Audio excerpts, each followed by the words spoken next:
Bye bye 2024 and happy new year in advance আমাদের সবাইকে। ভাবে মালপোয়া তৈরি করে ফেলা যায় সেটাই তোমাদের দেখাচ্ছি। দেখো, মালপোয়ার জন্য নিয়ে নিয়েছি দুধের পরে নিয়ে নেবো হচ্ছে সুজি, আর লাগবে হচ্ছে নারকেল কোড়া। সেটা তোমরা দিতে চাইলে দিতেও পারো, না চাইলে নাও পারো, দিলে পরে ভীষণ টেস্ট হয়। আর লাগবে চিনি, আর একটু দেবো হচ্ছে মৌরি। তোমরা যদি মৌরি না দিতে চাও এলাচও দিতে পারো, এলাচ না চাইলে মৌরি দিতে পারো। আমার একটু মৌরির ফ্লেভারটা বেশি ভালো লাগে। সুজিটাকে আধ ঘন্টা আগে কি 20 মিনিট আগে ভিজিয়ে রেখেছিলাম, ব্যাস। তার সাথে দিয়ে দিয়েছি আমি আটা আর একটু ময়দা।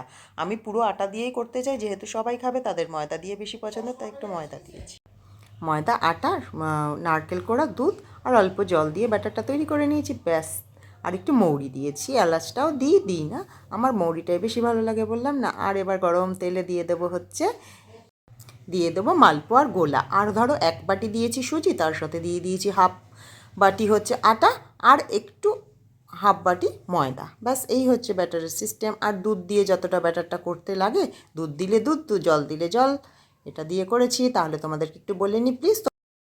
Hi guys, welcome back to my channel. আমার চ্যানেলে তোমাদের সবাইকে স্বাগত। তা দেখো, বলেই তো দিলাম চটজলদি কী করে মালপোয়া করবো সেটা তোমাদের দেখাবো।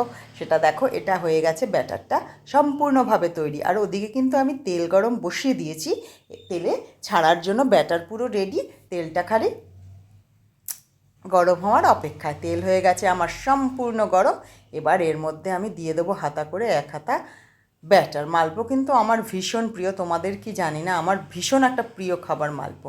আর মুচমুচে হয় যখন গরম গরম, তখন তো দারুণ লাগে। ঠান্ডা হলেও মন্দ নয়, বাট গরম গরম বেশ ভালো লাগে। তা তোমাদেরকে একটা কথা বলছি, প্লিজ তোমরা আমার চ্যানেলটাকে সাবস্ক্রাইব করো, লাইক কমেন্ট শেয়ার করো, কারণ তোমাদের সাপোর্ট আমার ভীষণ প্রয়োজন। যা এগিয়েছি তোমাদের জন্যই এগিয়েছি, ভবিষ্যতে যা এগোতে পারবো তোমাদের সাপোর্ট ছাড়া এগোতে পারবো না, এটা আমি বারবার বলছি। আর যারা আমাকে অলরেডি সাবস্ক্রাইব করে দিচ্ছে, আর যারা এই ভিডিওটাকে দেখছো, আর যারা করোনি সাবস্ক্রাইব, তারা প্লিজ সাবস্ক্রাইব করে দাও। আর সবাইকে থ্যাংক ইউ। তা এই যে মালপো কিন্তু আমি ছেড়ে দিয়েছি। আর মালপো কিন্তু আমি একটা কড়াইতে বসাইনি, কারণ না হলে অনেক দেরি হয়ে যাবে।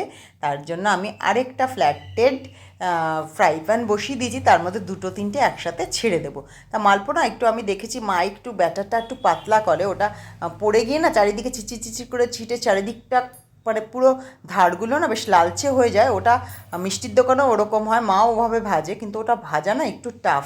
আমি তো কুড়ে, আর আমি তো ওই টাফে যাবই না। আমি একটু ব্যাটারটা ঘনই করেছি, যাতে ওটা চারিদিকে না ছড়িয়ে পড়ে। তাতে একটু খাটতে হয়, ওটাকে চারিদিকে নিয়ে ওপর দিকে ভেতরে আনতে হয়, আর ওটা সাইডটা পড়ে স্বাভাবিকভাবে একটু দেরি হয় করতে। তা আমি সেটা করিনি, তবে 2-1টা অনেক সময় এসেও যায়। তাহলে এটার মধ্যে ভাগটা হচ্ছে, আমি দিয়েছি 1 বাটি সুজি, হাফ বাটি ময়দা, হাফ বাটি আটা। সুজিটা অবশ্যই আধ ঘন্টা আগে ভিজিয়ে রেখেছি, এমন কিছু নয় 20 মিনিট আগে ভিজিয়ে রাখলে হয়, ব্যাস। তার সাথে দুধ, আটা, ময়দা, চিনি যেরকম খাও সেটা মিশিয়ে দিয়েছি। যার অনুযায়ী, মানে তোমাদের স্বাদ অনুযায়ী চিনি দিয়ে দেবে। আর একটু যদি নুন দিতে চাও নিতে পারো, যেহেতু আমি এটা পুজোর প্রসাদে দিয়েছিলাম, আমি আর এটাতে নুন দিইনি। অনেকে বলে এটাতে নুন দেয়। শুধু এটা বলে নয়, অনেকে পায়েসটাতেও আমি দিই, অনেকে একটু সাদা মিষ্টি জাতীয় জিনিসে একটু নুনটা দেয়, ব্যালেন্সটা একটা থাকার জন্য। আর কিছু কারণ হয়তো আরও থাকে, সেগুলো আমি ঠিক জানি না। দিতে দেখেছি বড়োদেরকে, বা দিতে দেখেছি কোনো এক্সপার্ট রাঁধুনিদের, তাই জন্য আমিও সেটা দিই। তা এখানে দেখো মালপো কিন্তু আমার ভাজা চলছে। আর ওইদিকে তো আরেকটাতেও বসিয়ে দিয়েছি, সেটাও তোমাদের দেখাচ্ছি। দেখো কীভাবে বেশ তাড়াতাড়ি কিন্তু আমি মালপোগুলো ভেজে ফেলেছি। ওই যে বললাম না, একটুখানি ব্যাটারটা পাতলা করলে মা না ঠিক এইভাবে চেপে এগুলোকে করে, আর ধারগুলো বেশ পুড়তে থাকে। তা কয়েকটা আমারও এরকম হয়, করতে গিয়ে ব্যাটার না করলেও কিছু সময় হয়ে যায়, তেলটা যখন খুব গরম হয়ে যায় তখন হয়ে যায়।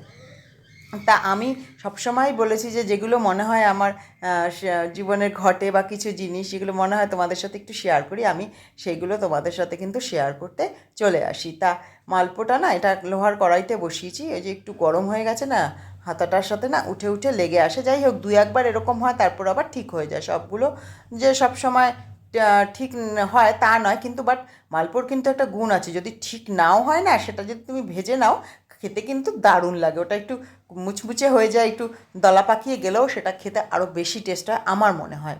মানে ছোটোবেলায় একবার আমার ঠাকুরদা তৈরি করেছিল, যেটা এই দেখো এখানে কিন্তু আমি 3টে বসি, না হলে না খুব দেরি হয়ে যায় করতে। তা ঠাকুরদা করেছিল সেটা আটা, আর বললাম না আটা আর সুজি দিয়ে, মানে তার টেস্ট কিন্তু এখনও আমার মুখে লেগে আছে, সেরকম আমি কখনোই আর করতে পারিনি।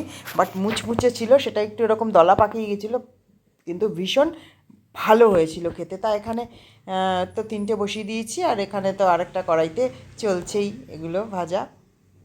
তা আমার জীবনে যা ঘটে সেগুলো আমি তোমাদের সামনে, মানে যেগুলো মনে হয় তোমাদের সাথে শেয়ার করতে ইচ্ছে করে আমার আর কি, সেগুলোকে আমি তোমাদের সাথে শেয়ার করি। তা তোমাদেরকে আবার বলছি, প্লিজ তোমরা আমার চ্যানেলটাকে কিন্তু সাবস্ক্রাইব করো, লাইক কমেন্ট শেয়ার করো একটু, তোমাদের সাপোর্ট তো ভীষণই প্রয়োজন। তা তা দেখেছো 5 মিনিটে কিন্তু পুরো মালপোয়াটা হয়ে যায়, আর 36 মিনিট তোমাদের সাথে বক বক করলাম। টাটা।